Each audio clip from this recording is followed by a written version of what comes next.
Selamat pagi, dokter dan juga rekan-rekan sekalian. Perkenalkan, saya adalah Kak Dwi Pratnyawati dengan NIM 2002-612055. Saya merupakan dokter muda di Departemen Anestesiologi dan Terapi Intensif FK Unut RSUP Sanggah, periode 4 Oktober 2021 sampai 14 November 2021. Pada kesempatan kali ini, saya akan menjelaskan terkait dengan emergency medicine, khususnya nanti pada bagaimana penanganan resusitasi jantung paru. Sebelumnya, per definisi, untuk emergency medicine itu merupakan cabang ilmu kedokteran yang dikhususkan untuk pencegahan, diagnosis, dan terapi pasien dalam kondisi penyakit atau cedera yang gawat darurat atau mengancam nyawa untuk menghindari kecacatan bahkan kematian korban. Tujuan dilakukannya pertolongan gawat darurat tersebut dapat dibagi menjadi pre-hospital, in-hospital, dan juga post-hospital, di mana pada pre-hospital itu dikhususkan agar dapat ditangani oleh orang awam, yang nantinya orang awam itu dapat menyingkirkan benda berbahaya di sekitar korban, kemudian melakukan pertolongan pertama sebelum petugas yang lebih ahli datang, atau melakukan yang namanya bantuan hidup dasar. Kemudian in-hospital, di sana dilanjutkan terkait dengan bantuan hidup dasarnya dan bantuan hidup lanjutan. Kemudian melakukan stabilisasi dan mempertahankan hemodinamik yang akurat, dan bila perlu secepatnya untuk melakukan rehabilitasi agar nanti terjadi suatu produktivitas yang kembali oleh pasien tersebut. Kemudian untuk post hospital yaitu mengembalikan rasa percaya diri pada korban dan juga meningkatkan kemampuan bersosialisasi pada orang-orang terdekat dan masyarakat yang lebih luas. Kemudian, di sini untuk emergency medicine itu sangat erat kaitannya dengan instalasi gawat darurat, karena biasanya pasien-pasien yang dengan keadaan yang emergensi dibawa ke rumah sakit dan langsung ditangani di IGD tersebut. Di mana per definisi IGD atau instalasi gawat darurat adalah salah satu unit pelayanan di rumah sakit yang menyediakan penanganan awal atau lanjutan, baik itu yang menderita sakit ataupun cedera yang dapat mengancam kelangsungan hidupnya. Kemudian di sini untuk alur pelayanan di IGD itu tentunya dilakukan pertama terkait dengan pelayanan triase, kemudian dilakukan primary survey, secondary survey, dan juga planning, baik itu planning terkait terapi maupun diagnostik. Di mana nanti pada pelayanan triase itu nanti akan saya jelaskan juga terkait dengan kategori triase, kemudian pada primary survey di sini yang penting adalah konsep ABCDE atau airway, breathing, circulation, disability, dan juga environment. Kemudian secondary survey terkait dengan jika pasien sudah terlewati masa kritisnya atau gawat daruratnya, kita bisa lakukan secondary survey terkait dengan menanyakan anamnesis yang terfokus, kemudian pemeriksaan fisik head to toe, dan juga pemeriksaan terkait dengan sistem organ 6B, kemudian planning, yaitu planning terapi, diagnostik, rujuk jika memang tidak ada fasilitas yang memadai untuk menangani pasien tersebut. Baik, terkait dengan triase, di sini prinsip dari triase itu sendiri adalah penentuan atau penyeleksian mana yang harus didahulukan mengenai penanganan yang mengacu pada tingkat ancaman jiwa yang timbul. Jadi triase ini sangat berguna untuk menghadapi kondisi emergensi dengan kejadian skala yang luas yang menyebabkan adanya banyak korban. Jadi ketika ketika terjadi suatu bencana yang besar, misalnya saja dulu sempat terjadi bom Bali, nah itu pasien akan banyak berdatangan ke IGD. Nah, disinilah penting adanya sistem triase. Jadi sistem triase itu dibagi menjadi kategori merah, kuning, hijau, dan juga hitam. Di mana untuk merah ini merupakan prioritas yang pertama. Jadi dia nanti akan ditempatkan pada area resusitasi, di mana ini merupakan pasien dengan kondisi yang kritis dan atau mengancam jiwa atau nyawa, namun masih ada harapan untuk hidup. Biasanya di sini pasien-pasien dengan memiliki yang harus dilakukan resusitasi jantung paru. Jadi didapatkan pada saat primary survey itu ya tidak ada nadi, tidak ada nafas, maka di sini harus dilakukan suatu resusitasi yang nanti diharapkan dapat mengembalikan dari nadi dan juga nafas pasien tersebut. Ini merupakan triase merah ini harus dilakukan dengan segera tindakannya dan tidak boleh ditunda. Sedangkan untuk triase kuning itu merupakan prioritas kedua, jadi dia akan diletakkan pada area tindakan. Pasien ini memerlukan tindakan segera, namun masih dapat ditunda beberapa saat karena pasien masih stabil. Namun tetap saja pada triase kuning ini memiliki risiko perburukan. Jadi sekiranya jika tenaga medis sudah selesai melakukan tindakan pada triase merah, itu harus segera melakukan primary survey juga pada yang triase kuning. Selanjutnya untuk triase hijau, dia prioritas ketiga. Jadi biasanya diletakkan pada area observasi, dia memerlukan perawatan rumah sakit namun masih dapat ditunda lebih lama, maksimal itu 30 menit. Dan setelah menangani triase merah dan juga kuning, tenaga medis akan segera menangani triase hijau. Kemudian untuk triase hitam ini, biasanya pasien berada dalam keadaan yang sangat kritis, namun sulit untuk diselamatkan nyawanya, atau pasien sudah dalam keadaan yang meninggal, itu biasanya pada triase hitam. Kemudian terkait dengan primary survey di sini, seperti yang saya katakan tadi, yaitu terkait kita harus mengetahui terkait konsep A, B, C, D, E. Kemudian A itu merupakan airway dan juga suspend control. Jadi periksa potensi jalan nafas pasien, kemudian jika perlu kita untuk membuka atau membebaskan jalan nafas, kita bisa melakukan manuver airway, head tilt chin lift pada pasien-pasien dengan tidak ada kecurigaan cedera servikal, dan kita bisa lakukan jaw thrust pada pasien-pasien dengan kecurigaan cedera servikal.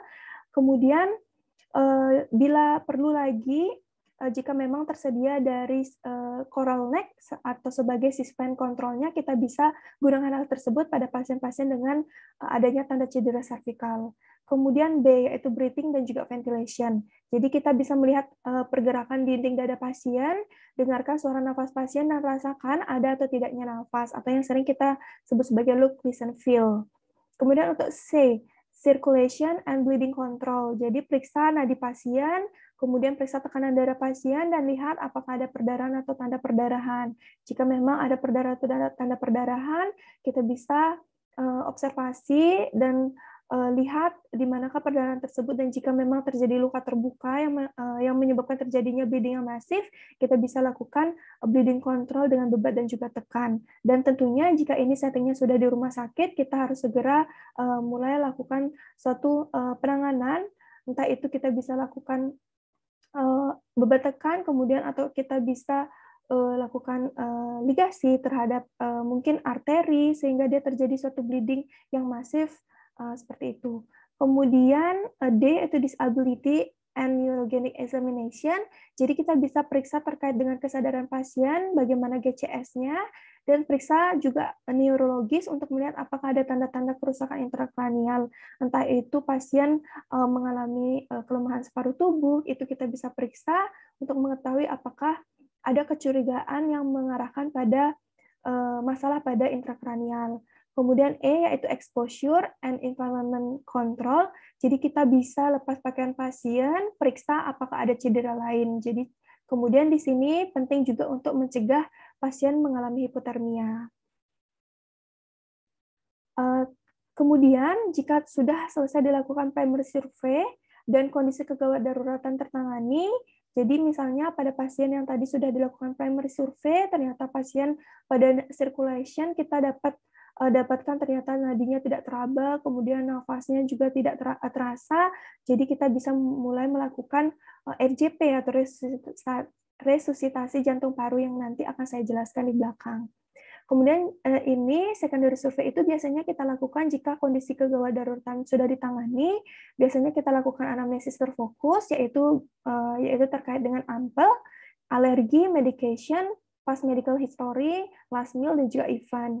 Kemudian jika memungkinkan, kita bisa lakukan anamnesis, baik itu pada pasien atau keluarga, kita bisa tanyakan terkait dengan basic for secret seven-nya, bagaimana riwayat penyakit sekarang, riwayat penyakit dahulu, riwayat sosial, riwayat keluarga. Kemudian kita juga bisa tanyakan terkait keluhan pasien sekarang, kita fokuskan lagi terkait dengan secret seven-nya, yaitu lokasi, kemudian kronologi, onset, kualitas, kuantitas, kemudian faktor modifikasi, baik itu faktor memperberat maupun faktor memperingan, dan juga gejala lainnya. Yang nantinya dapat kita lakukan pemeriksaan fisik, tentunya pemeriksaan status present, yaitu terkait dengan tanda-tanda vital, bagaimana tekanan darahnya, nadi, nafas, kemudian bagaimana saturasi oksigennya, kemudian bagaimana apakah pasien merasakan nyeri ataupun tidak, kemudian bagaimana suhu pasien. Kemudian tentu saja pemeriksaan fisik head to toe, di sini kita dapat memeriksa terkait dengan 6 sistem organ yang penting dalam tubuh kita, yaitu terkait brain, yaitu terkait dengan sistem saraf pusatnya. Sudah termasuk juga tadi pemeriksaan GCS, kemudian pemeriksaan terkait dengan pemeriksaan neurologi lainnya, kemudian breathing atau respirasi, seperti biasa kita dapat melakukannya mulai dari inspeksi, palpasi, perkusi, auskultasi untuk melihat bagaimana pergerakan dada pasien, apakah terjadi retraksi ataupun tidak, bagaimana suara nafas pasien, apakah vesikuler, apakah ada rongki, wheezing, itu dapat kita periksa pada breathing, kemudian blood, kardiovaskuler kita dapat memeriksa terkait dengan nadinya, tekanan darah tadi sudah pada status present. Kemudian kita dapat memfokuskan pada jantung pasien, bagaimana apakah terlihat adanya ictus cordis, kemudian bagaimana batas-batas jantung pasien, apakah terjadi kardiomegali ataupun tidak, kemudian apakah ada suara tambahan atau seperti suara murmur atau suara gallops, itu dapat kita periksa pada kardiovaskuler. Kemudian gastrointestinal kita dapat memeriksa terkait dengan inspeksi dari abdomennya, kemudian kita lakukan auskultasi terkait dengan bising ususnya, apakah normal ataupun tidak, kemudian dari palpasi, apakah kita mendapatkan suatu pembesaran, baik itu pada livernya atau pada spleen-nya. Kita dapat lakukan pemeriksaan tersebut pada sistem organ pada gastrointestinal, kemudian pada urogenital kita dapat melihat pada bagian flanknya atau pada bagian costovertebral angle kita dapat melihat apakah ada tanda-tanda jejas, kemudian kita bisa lakukan nyeri ketok, apakah ada tanda-tanda nyeri pada ginjalnya, kemudian kita dapat melihat juga apakah ada distensi dari bladdernya, kemudian apakah ada retensi urin atau inkontinensia urin, itu dapat kita periksa pada sistem organ urogenital. Kemudian pada body and skin, kita dapat memeriksa terkait dengan bagaimana kulit pasien, apakah terjadi cyanosis ataupun tidak. Kemudian dari muskuloskeletal, fleksi-defleksi dari lehernya bagaimana, apakah ada tanda-tanda cedera servikal, kemudian kita dapat eksplor lebih lanjut lagi, apakah ada tanda-tanda trauma, fraktur, itu dapat kita lihat lagi dengan look, feel, move, seperti itu. Kemudian ketika kita sudah selesai melakukan anamnesis yang terfokus, kemudian pemeriksaan fisik, baik itu status present maupun head to toe, kemudian kita tetapkan terkait dengan asesmen kita, apakah kecurigaan penyebab kejadian sakit pasien, kemudian setelah itu baru kita bisa mulai lakukan planning. Baik, planning itu dapat terdiri dari planning terapi, kita dapat berikan obat-obatan sesuai keluhan pasien, misalnya pasien merasakan nyeri, kita bisa berikan obat anti nyeri, kemudian jika pasien demam, kita dapat berikan obat-obat yang simptomatik untuk antipiretiknya, kemudian untuk diagnostik, untuk menentukan diagnosis definitif penyebab kejadian. Jadi untuk planning diagnostik ini biasanya kita lakukan pemeriksaan penunjang. Dan jika memang tidak tersedia dari pemeriksaan penunjang, kita bisa lakukan penanganan awal terlebih dahulu pada pasien, lalu pasien kita bisa rujuk. Kemudian tentu saja jika pasien sudah melewati dari kondisi kegawat daruratan, kemudian kita juga sudah lakukan planning terkait dengan terapi sesuai keluhan dan juga masih dijalankan terkait dengan planning diagnostiknya sambil menunggu hasilnya, kita bisa memonitoring baik itu tanda vital pasien, kemudian bagaimana kesadaran pasien, dan juga apakah pasien mengalami perburukan atau tidak. Itu tetap harus kita observasi. Baik, itu dia terkait dengan secara umum terkait dengan emergency medicine, apa yang kita lakukan pada IGD, baik terkait dengan pelayanan triase, kemudian terkait dengan primary survey dan juga secondary survey, dan juga planning, baik itu planning diagnostik, planning terapi, dan juga monitoring. Kemudian selanjutnya di sini saya akan menjelaskan terkait dengan manajemen kegawat daruratan pasien henti jantung atau yang sering kita lakukan yaitu resusitasi jantung paru. Ini merupakan salah satu hal yang terpenting pada emergency medicine, jadi kita harus lebih menguasai terkait hal tersebut. Jadi per definisi, henti jantung atau sudden cardiac arrest atau henti jantung yang mendadak itu merupakan suatu keadaan yang darurat ke gawat darurat medis dengan tidak ada atau tidak adekuatnya kontraksi ventrikel kiri jantung yang dengan seketika menyebabkan terjadinya kegagalan sirkulasi. Di mana untuk faktor yang menyebabkan terjadinya henti jantung secara mendadak ini ada dibagi menjadi kelainan struktural dan juga kelainan fungsional. Untuk kelainan struktural, di sini ada terjadi karena penyakit jantung koroner, hipertrofi miokardial, kardiomiopati, dilatasi, kelainan inflamasi dan infiltrasi, penyakit katup jantung, abnormalitas elektrofisiologi struktural. Kemudian untuk kelainan fungsional, itu biasanya terjadi karena gangguan aliran darah koroner, kemudian keadaan curah jantung yang rendah, abnormalitas metabolisme sistem, gangguan neurofisiologi, dan juga respon toksik. Kemudian di sini yang tidak kalah penting adalah kita harus mengetahui terkait dengan chain of survival for adult. Jadi pada guideline AHA 2015 yang juga sekarang ada yang terbaru adalah AHA 2020 itu tidak jauh berbeda.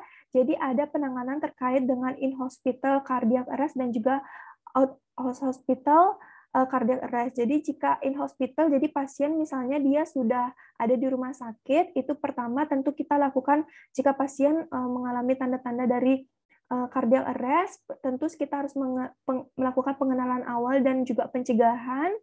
Kemudian kita aktifkan respon darurat, biasanya jika di hospital atau di rumah sakit itu kita tekan terkait dengan code blue-nya, kemudian nanti tim Code Blue akan datang untuk melakukan dan mengevaluasi apakah benar pasien mengalami henti nafas dan juga henti jantung dan juga henti nafas.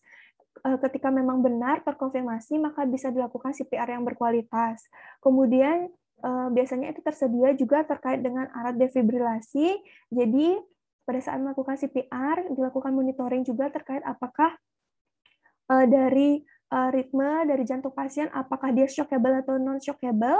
Jika memang dia shockable, maka dilakukan defibrilasi untuk mengembalikan dari ritme jantung pasien tersebut. Kemudian dilanjutkan dengan CPR yang berkualitas, sehingga nanti pasien yang diharapkan tentu kembalinya dari jantung, jadi dari nadi dan juga nafas pasien. Kemudian dilakukan perawatan pasca henti jantung dan juga pemulihan. Itu chain of survival for adult di in-hospital cardiac arrest. Sedangkan jika out of hospital cardiac arrest, itu biasanya ini akan ditemukan oleh pasien-pasien, maksudnya akan ditemukan oleh orang-orang awam nantinya di luar rumah sakit. Jadi pertama, tentu jika kita menemukan terjadi ada pasien yang tiba-tiba terjatuh mendadak dan tidak sadarkan diri, tentu kita akan lakukan konsep 3A terlebih dahulu, yaitu amankan diri, amankan lingkungan, dan juga amankan korban. Kemudian kita cek respon pasien, kemudian kita mulai shout for help juga, yaitu kita bisa menelpon bala bantuan atau kita meminta orang untuk menelpon bantuan, kemudian kita lakukan CPR yang berkualitas juga. Setelah kita mengidentifikasi apakah pasien ini mengalami henti jantung dan juga henti nafas, kemudian kita lakukan CPR yang berkualitas.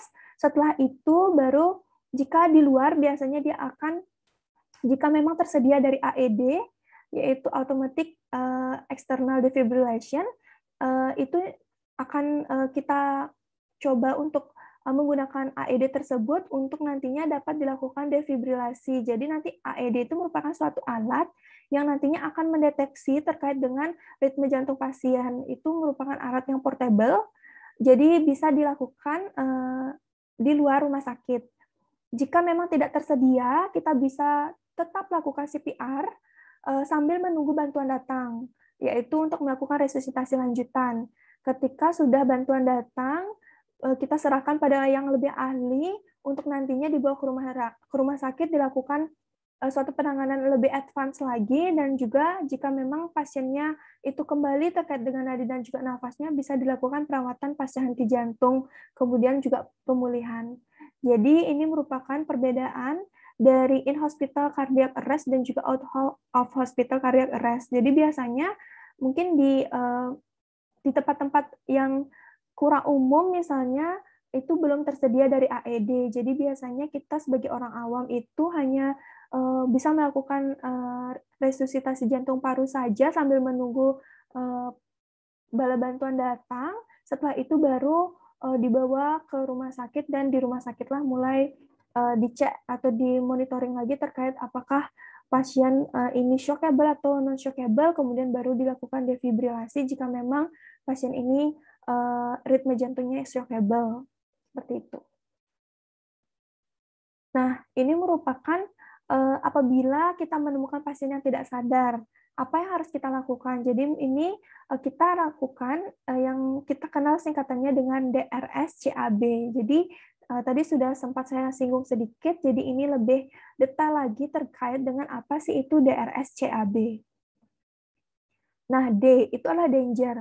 Jadi prinsip 3A di sini penting, yaitu kita amankan diri. Jika kita menemukan pasien ataupun kita akan melakukan penanganan pada pasien, jangan lupa untuk selalu cuci tangan dan juga gunakan handscoon. Kita harus mengamankan diri kita, juga ini juga untuk keamanan diri pasien agar kita tidak menyebarkan dari infeksi. Kemudian amankan lingkungan, tentu jika di luar, misalnya di tempat yang terbuka pasien kita temukan tidak sadarkan diri, kita amankan lingkungan.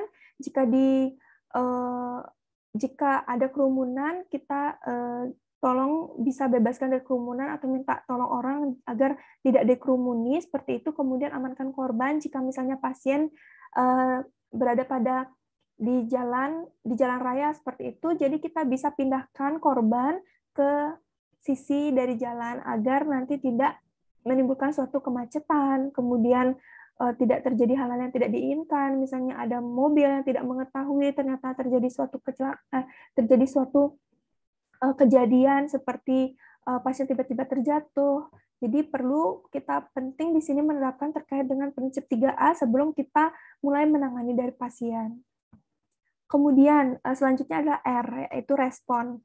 Jadi kita bisa menilai respon pasien dengan AVPU, yaitu alert, verbal, pain, dan juga unresponsive. Jadi pertama, pasien tidak sadar, kita teriakkan, Pak, bangun Pak, atau Pak atau Ibu bangun.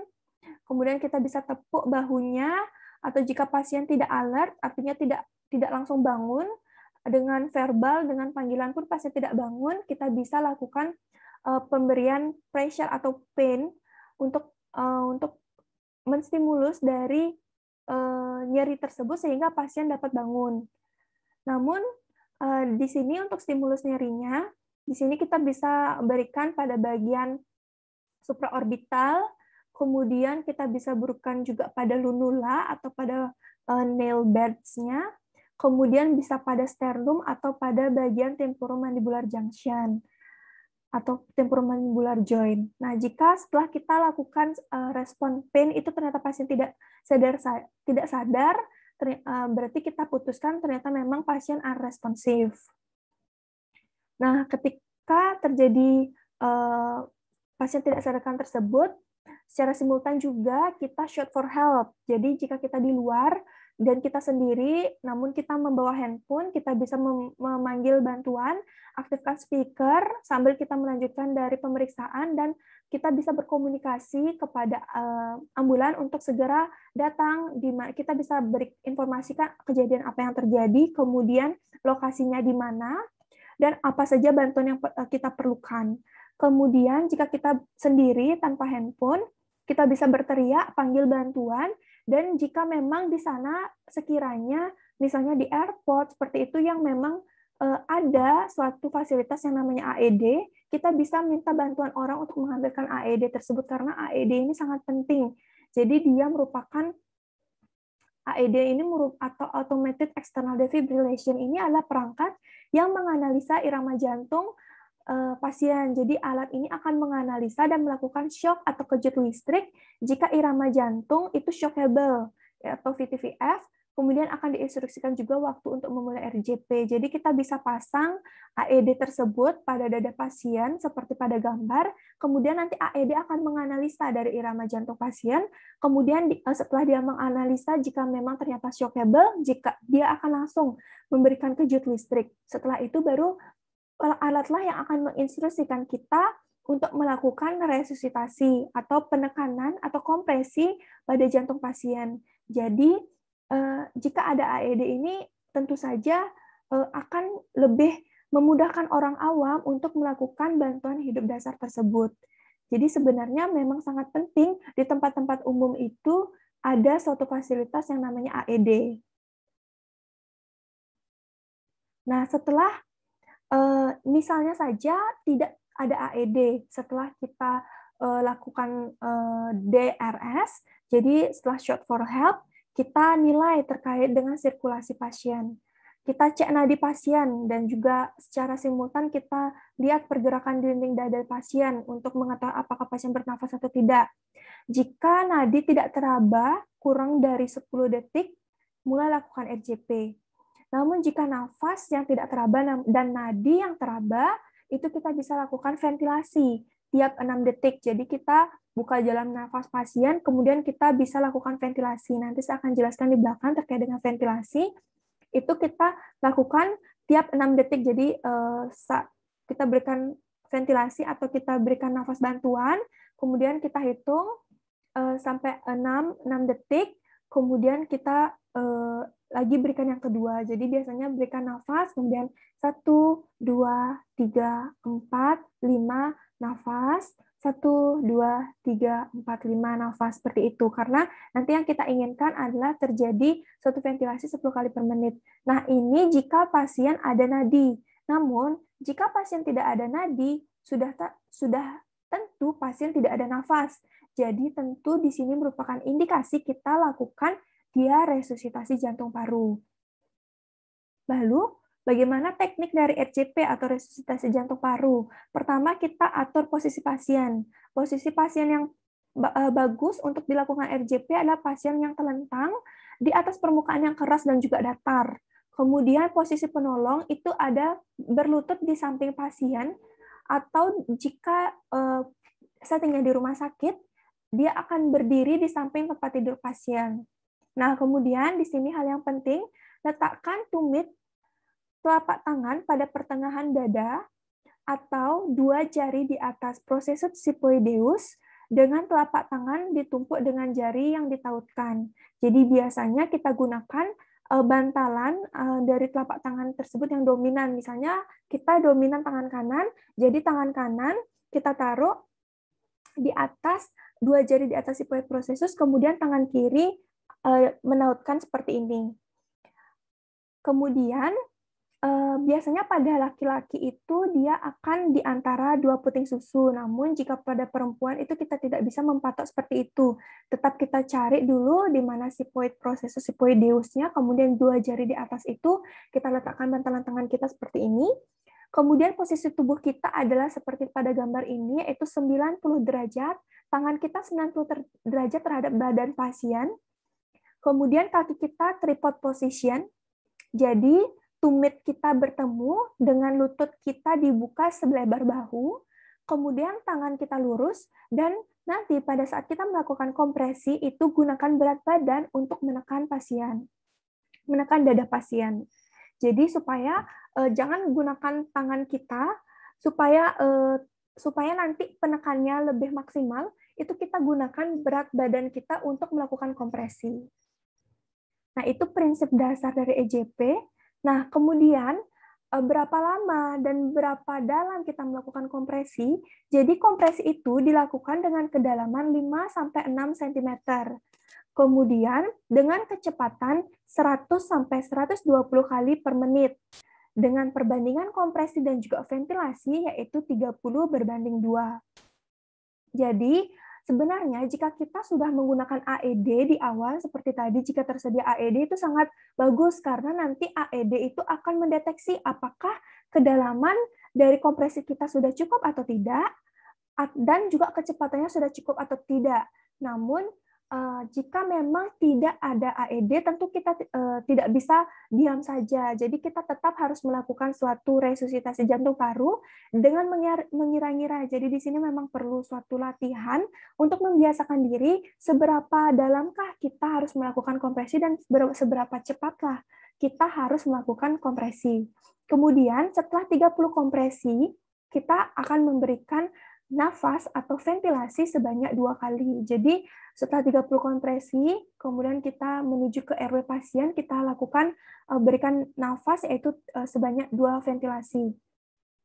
Nah, di sini penting kita ketahui untuk RJP yang berkualitas itu seperti apa. Jadi ini menurut guideline dari AHA 2015, bahwa RJP yang berkualitas itu kita dapat melakukan kompresi dada pada kecepatan 100 sampai 120 kali per menit dengan kompresi kedalamannya 5-6 cm, dia tidak lebih dari 6 cm atau tidak kurang dari 5 cm, kemudian full chest recoil. Jadi nanti pada saat kita lakukan kompresi, jangan bertumpu pada dada pasien. Jadi kita berikan dada pasien itu untuk melakukan recoil yang penuh atau full chest recoil.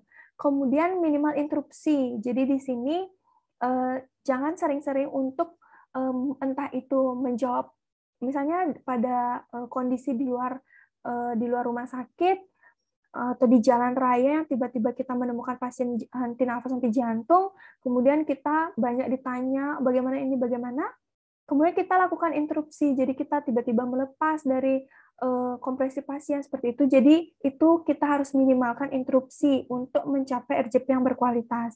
Kemudian memberikan ventilasi yang cukup, yaitu 2 nafas bantuan setelah 30 kompresi. Jadi setiap nafas buatan atau bantuan itu diberikan lebih dari 1 detik. Setiap kali diberikan dada akan terangkat. Jadi pada saat kita memberikan ventilasi, itu kita berikan nafas bantuan itu sebanyak 2 kali. Yang pertama misalnya kita berikan, kemudian kita hitung 1, 2. Jadi lebih dari 2 detik.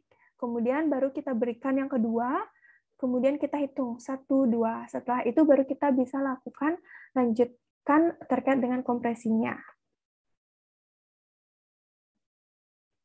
Nah, ini dia terkait dengan airway. Jadi pada saat kita melakukan kompresi 30 kompresi, tentu pada saat kita melakukan ventilasi kita harus buka jalan nafas pasien terlebih dahulu. Nah, pada saat kita membuka jalan nafas pasien, di sini ada 2 teknik, ada dengan head tilt chin lift dan juga ada dengan jaw thrust. Jadi di sini indikasi dilakukannya head tilt chin lift itu kita tidak curiga adanya cedera servikal. Namun jika kita curiga adanya cedera servikal, kita bisa lakukan teknik jaw thrust. Untuk teknik head tilt chin lift itu 1 tangan penolong diletakkan pada dahi penderita, kemudian lakukan gerakan menekan dahi ke belakang, dan tangan penolong lain diletakkan pada bagian bawah dagu. Lakukan gerakan dagu ke depan dan juga ke atas.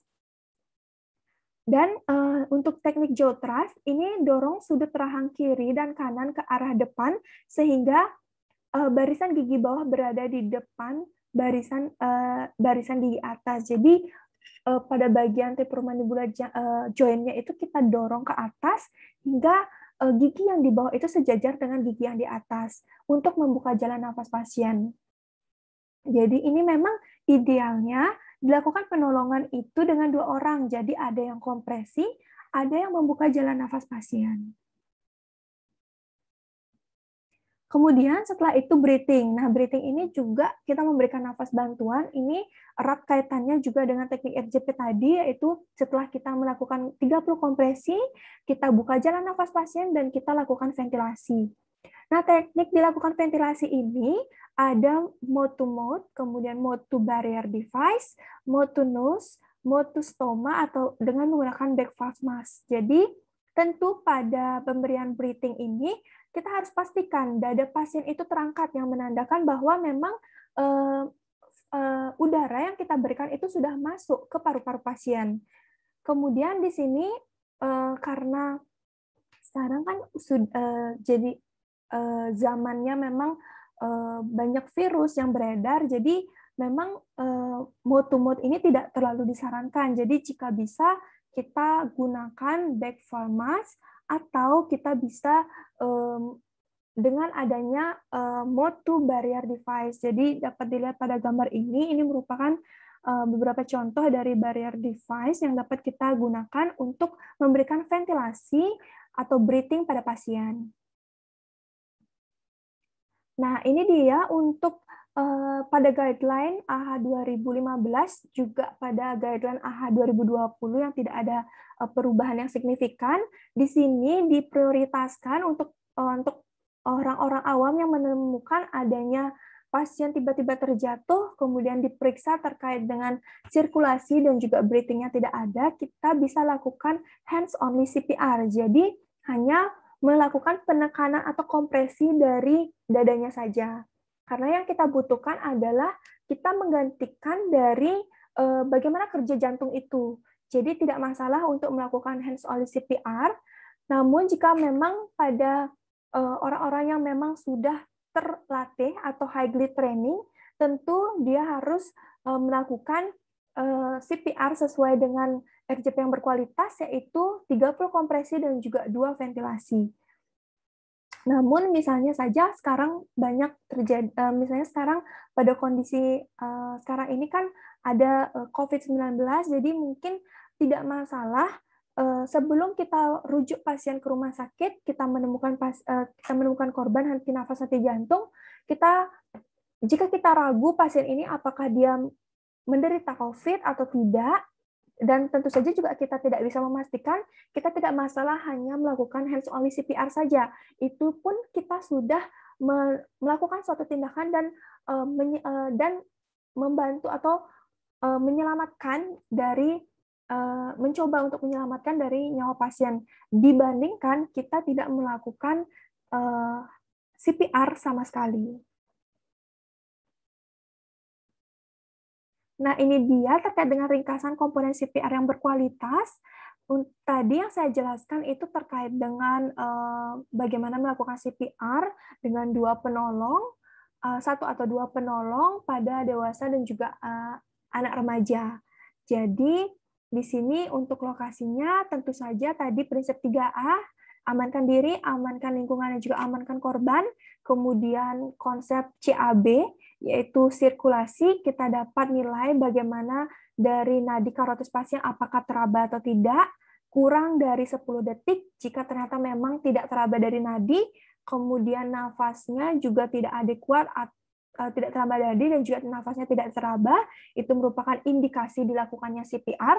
Sebelum itu tentu kita harus tentu sebelumnya kita juga sudah short for help, entah itu mengambilkan AED atau entah itu memanggil bala bantuan seperti ambulans, kemudian kita lakukan CPR dengan CPR yang berkualitas, sudah saya jelaskan tadi dengan perbandingan 30/2, dengan kompresi 5-6 cm kedalamannya, kemudian dengan kecepatan 100-120 kali per menit, kemudian lokasinya 2 jari di atas sigmoid processus, atau pada orang laki-laki itu di antara 2 puting susu. Kemudian kita biarkan dada pasien mengalami full chest recoil pada saat melakukan RJP, dan juga tentu kita batasi melakukan interupsi, jadi minimal interupsi untuk mencapai CPR yang berkualitas dan meningkatkan dari keberhasilan CPR yang akan kita lakukan. Kemudian setelah dilakukan CPR, tentu setiap 5 siklus, jadi memang tidak dijelaskan setiap di AHA 2015 itu tidak disebutkan terkait dengan evaluasi tiap 5 siklus, namun evaluasi dilakukan tiap 2 menit. Memang biasanya 2 menit itu kita sudah selesai melakukan 5 siklus, jadi banyak orang yang mengatakan evaluasi setiap 5 siklus saja. Nah, jadi evaluasi apa yang kita evaluasi? Balik lagi ke CAB tadi. Kita periksa terkait dengan sirkulasi pasien pada nadi karotis. Apakah sudah ada nadi? Kemudian kita rasakan juga secara simultan, apakah nafasnya sudah ada dari pergerakan dadanya. Jika ternyata tidak ada nadi dan tidak ada nafas, tetap setelah dilakukan evaluasi, setelah dilakukan RJP selama 2 menit, itu kita tetap lanjutkan lagi kompresi dan juga ventilasi dengan perbandingan 30/2. Namun jika nafasnya tidak ada, namun nadinya ada, kita hanya perlu melakukan ventilasi sebanyak 10 kali per menit. Jadi tadi hitungannya setiap ventilasi kita hitung selama 6 detik, kemudian setelah detik yang ke-6 kita berikan lagi ventilasi, yang itu menandakan kita memberikan ventilasi 10 kali per menit. Kemudian, jika ternyata dia ada nafas, kemudian ada nadi, kita lakukan recovery position. Jadi recovery position ini untuk memastikan bahwa jalan nafas pasien tetap terbuka dan tidak terjadi sumbatan nafas lagi. Jadi dapat dilihat pada gambar ini merupakan gambar bagaimana melakukan posisi recovery position yang benar pada pasien. Jadi apa sih indikasi penghentian RJP? Jadi tentu saja yang pertama jika memang penolong sudah kelelahan itu bisa dilakukan penghentian RJP. Kenapa? Karena percuma saja kita jika penolong itu lelah, dia tidak akan melakukan CPR yang berkualitas.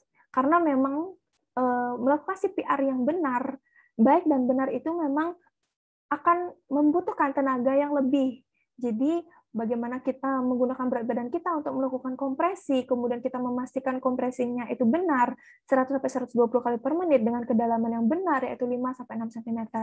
Kemudian jika bantuan medis yang lebih advance sudah datang, kita bisa lakukan penghentian RJP dan nanti akan dilanjutkan oleh tenaga medis tersebut. Kemudian jika pasien sudah meninggal, kemudian dan yang terpenting yang kita sangat harapkan adalah pasien telah timbul kembali sirkulasi dan juga ventilasinya yang efektif, yang kita sebut sebagai ROSC, atau Return of Spontaneous Circulation. Jadi kita bisa hentikan dari RJP dan lakukan recovery position. Nah ini dia terkait dengan algoritma henti jantung dewasa pada guideline AHA 2020. Ini merupakan algoritma terkait dengan bagaimana tindakan selanjutnya yang dilakukan setelah lakukan bantuan hidup dasar. Jika pasien sudah dibawa ke rumah sakit, itu kita bisa lakukan bantuan hidup lanjutan. Yang pertama tentu jika pasien datang sampai ke rumah sakit dan di sana pasien masih tidak ada nadi, tidak ada nafas setelah diperiksa di primary survey, itu berikan oksigen pada pasien, kemudian pasang monitor berupa EKG, untuk kita mengetahui bagaimana ritme pasien, karena di rumah sakit itu tersedia defibrilasi. Jadi kita harus mengetahui dulu terkait dengan ritme pasien, apakah dia shockable atau non-shockable. Yang dikatakan shockable itu adalah ritmenya adalah ventricle fibrilasi atau pulseless ventricle tachycardy. Dapat dilihat pada gambar, ini adalah ventricle fibrilasi dan ini pulseless ventricle tachycardy. Kita bisa lakukan shock pada pasien atau defibrilasi.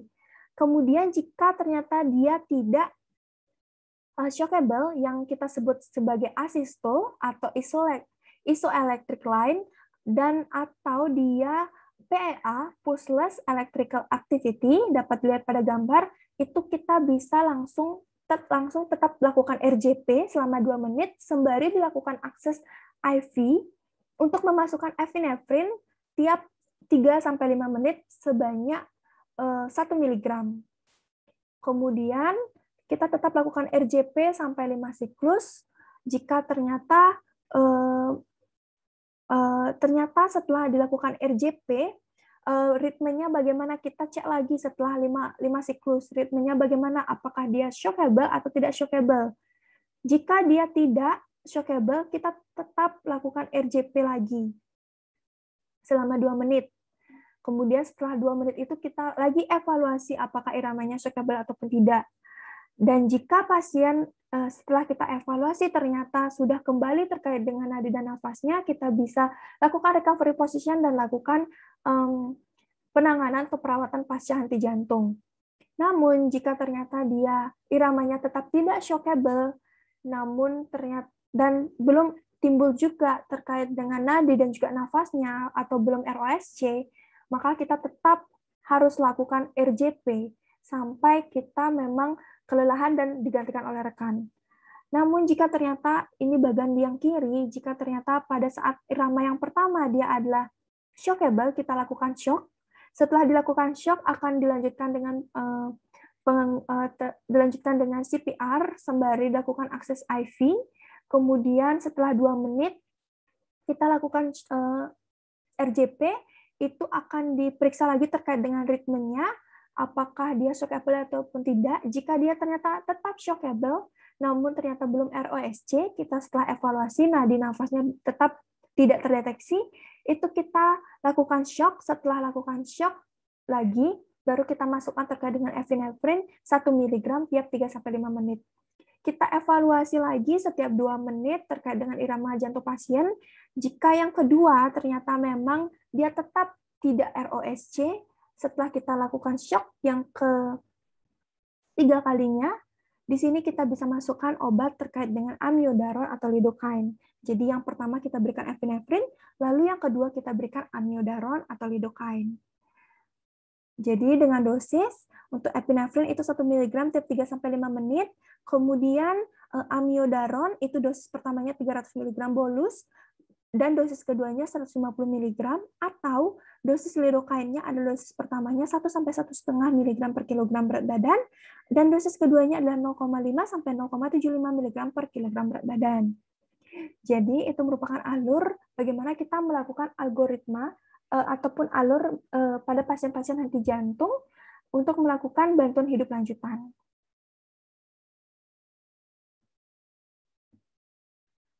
Kemudian, jika pasien ternyata sudah ROSC, return of spontaneous circulation, itu sudah diperoleh, tentu di sini fase stabilisasi awal kita harus kelola saluran nafas pasien.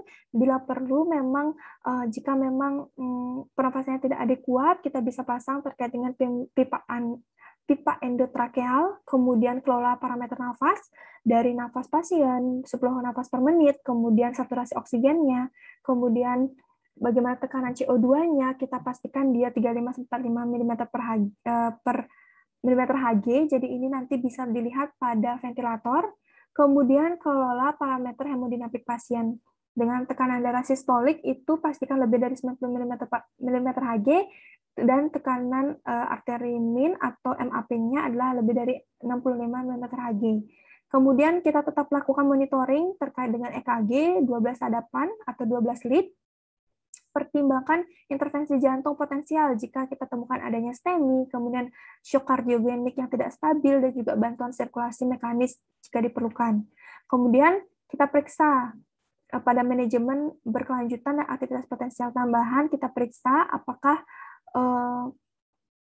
pasien ini kompos mentis atau sadar ataupun tidak sadar.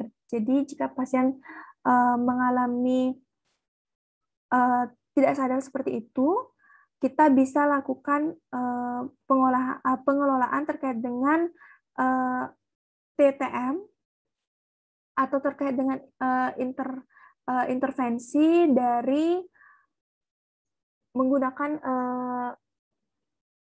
intervensi dengan bagaimana kita mengintervensi terkait dengan suhu pasien, kemudian perolehan CT otak, pemantauan EKG, dan juga manajemen perawatan kritis lainnya. Kemudian jika pasien sadar, kita bisa lakukan manajemen perawatan kritis lainnya, dan tetap kita lakukan evaluasi dan tangani etiologi. Jadi di sini kita penting mengetahui apa sih yang dapat mengembalikan atau membuat pasien mengalami henti jantung lagi setelah dia ROSC. Itu ada namanya H dan T, yaitu hipovolemi, hipoksia, asidosis atau ion hidrogen, hipokalemi atau hiperkalemi atau hipotermi, tension pneumotoraks, tamponade jantung, toksin, trombosis paru, dan juga trombosis koroner. Jadi itu merupakan etiologi yang dapat mengembalikan pasien pada keadaan henti nafas dan juga henti jantung. Jadi kita perlu menangani etiologi pasien ini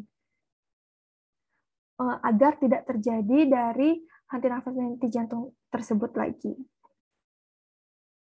Jadi maaf tadi maksudnya TTM itu adalah manajemen suhu bertarget, atau itu penting untuk nantinya kita dapat memantau terkait dengan bagaimana kondisi pasien tersebut. Nah, bagaimana jika pasien pada kondisi sekarang itu banyak pasien yang kita tidak diketahui apakah dia suspek ataupun confirm dari COVID-19. Jadi ada guideline khusus yang menjelaskan terkait bagaimana cara kita melakukan RJP pada pasien yang suspek atau confirm COVID-19. Jadi di sini yang kita perlukan tentu keselamatan penolong.